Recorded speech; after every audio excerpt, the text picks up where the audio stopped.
February 28th, 2026. 6:35 in the morning. Tehran is waking up. People are making breakfast. Children are grabbing their school bags. And somewhere high above the Persian Gulf, 900 American and Israeli aircraft, missiles, and bombers are already in the air. What happens in the next 12 hours will change the Middle East forever. This is the full story, and we're not going to look away from any of it. To understand February 28, 2026, you need to go back 47 years. Iran's Islamic Revolution overthrows America's closest ally in the region. Iranian students stormed the U.S. Embassy in Tehran and hold 52 Americans hostage for 444 days. That wound never fully healed. For the next 4 decades, Iran and America fought a shadow war. Proxies, sanctions, assassinations, cyber attacks. Never face-to-face, always at arm's length. Then, in 2015, something remarkable happened: the nuclear deal. Iran agreed to freeze its nuclear program. In exchange, the world eased its sanctions. It was fragile, but it was peace. In 2018, Donald Trump tore that deal apart, unilaterally, and the clock started ticking. Iran watched its currency collapse, its people suffered, and its nuclear program quietly restarted. In underground bunkers, deeper and more fortified than before. While the world argued about what to do, Iran kept enriching uranium.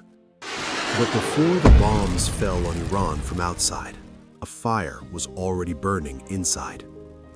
December 2025. Iran's economy is in free fall. The rial is nearly worthless. People can't afford food. Hospitals are running out of medicine. And then 5 million Iranians pour into the streets across more than 100 cities. The largest protests since the 1979 revolution itself. The regime's response was catastrophic. IRGC forces opened fire on their own people, with live ammunition, with machine guns mounted on vehicles, on streets packed with civilians. Human rights organizations documented at least 7,000 dead, possibly far more. Iran imposed the longest internet blackout in recorded history to hide what it was doing, but the videos leaked out anyway. And in Washington, Donald Trump was watching. February 6, 2026. American and Iranian diplomats met in Muscat, Oman. Indirect nuclear talks. Iran's foreign minister called it a good start. Both sides agreed to meet again. 4 days later, Israeli Prime Minister Netanyahu flew secretly to Washington. He was, according to reports, deeply alarmed that diplomacy might actually succeed. He met with Trump. He pushed for military action. February 25th. Iran's foreign minister posted on social media that a nuclear deal was within reach. He begged for more time. He said diplomacy had to be given a chance. He said catastrophe could still be avoided. He didn't know the bombers were already being loaded. February 28th, 6:35 in the morning. The U.S. military calls it Operation Epic Fury. 900 strikes in 12 hours.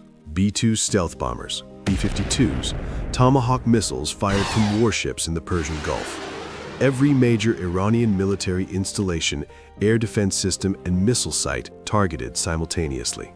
Within the first hour, Iran's supreme leader Ali Khamenei, 85 years old, in power for 34 years, was dead, killed at his own residential compound. The Islamic Republic was leaderless by breakfast. But on that same morning, a missile struck a girls' elementary school in the city of Minab. The building was hit 3 separate times. 3 missiles. The roof collapsed on the children inside. 120 children were killed. 26 teachers, all women. 7 parents who had come to drop their kids off that morning. 156 people dead at a school. Multiple independent investigations concluded the United States was responsible. It remains the single deadliest strike on civilians in the entire war. Iran's response came within hours.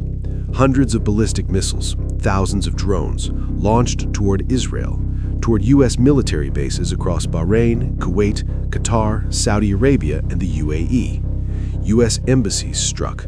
A hotel in Baghdad's Green Zone, hosting European diplomats, destroyed. And then Iran did the one thing that sent shockwaves around the entire planet. They closed the Strait of Hormuz. 21 miles of water, the narrowest point between Iran and Oman, through which flows 20% of all the oil on Earth. Within 48 hours, oil prices surged 66%. Gas prices at American pumps jumped 50 cents. Airlines canceled flights. Asian nations went into emergency mode. The International Energy Agency called it the largest supply disruption in the history of the global oil market. The war had swallowed a region. Lebanon. Hezbollah reopened its front against Israel. Over 700,000 Lebanese civilians fled their homes. Yemen's Houthis launched new drone attacks. A conflict that began in Iran's nuclear program now stretched across 5 countries simultaneously. By day 19, the U.S. military had spent $18 billion. The Pentagon requested an additional $200 billion. The first 6 days cost nearly $2 billion per day, $21,800 every single second. Numbers lose their meaning at a certain scale. So let's be specific. By March 7th, just 1 week in, over 6,600 civilian buildings in Iran had been struck.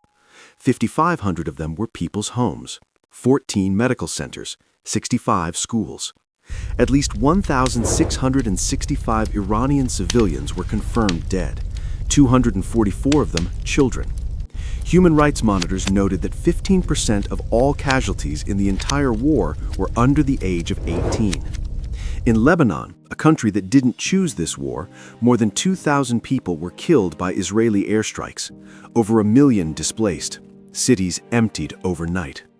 13 American soldiers died, 520 more were wounded, and over $35 billion in U.S. taxpayer money was spent, with no formal congressional declaration of war, no clear exit strategy, and no defined endgame. By April, Trump was out of patience. On April 7th, with his own deadline expiring, he posted one of the most extraordinary messages in the history of American foreign policy. A whole civilization will die tonight, never to be brought back again. Hours later, Pakistan made its move. Prime Minister Shahbaz Sharif had been quietly working both sides for weeks, and on April 7th and 8th, it held. The United States and Iran agreed to a 2-week ceasefire brokered by Islamabad. Iran confirmed it would allow shipping through the Strait of Hormuz to resume. In Tehran, people poured into the streets to celebrate. But the ceasefire teetered almost immediately. Israel struck Lebanon within hours of the announcement, killing 254 people in its deadliest single attack of the entire war. Iran threatened to close Hormuz again. The fragile silence cracked before it had even properly settled. Right now, American and Iranian officials are sitting in Islamabad, Pakistan, trying to figure out what comes next, whether this ceasefire holds, whether a deal is possible, whether 47 years of hatred can become something different. The war produced no clean ending. Iran's new supreme leader, the son of the man killed on day 1, is now running the country. The nuclear program is reportedly still partially intact. The war may have set it back, it did not end the ambition. The Middle East has been remade, but not resolved. The Strait of Hormuz remains contested. Lebanon is shattered. And the questions that started all of this, about nuclear weapons, about regional power, about who gets to decide, those questions are still unanswered. What we are left with is this.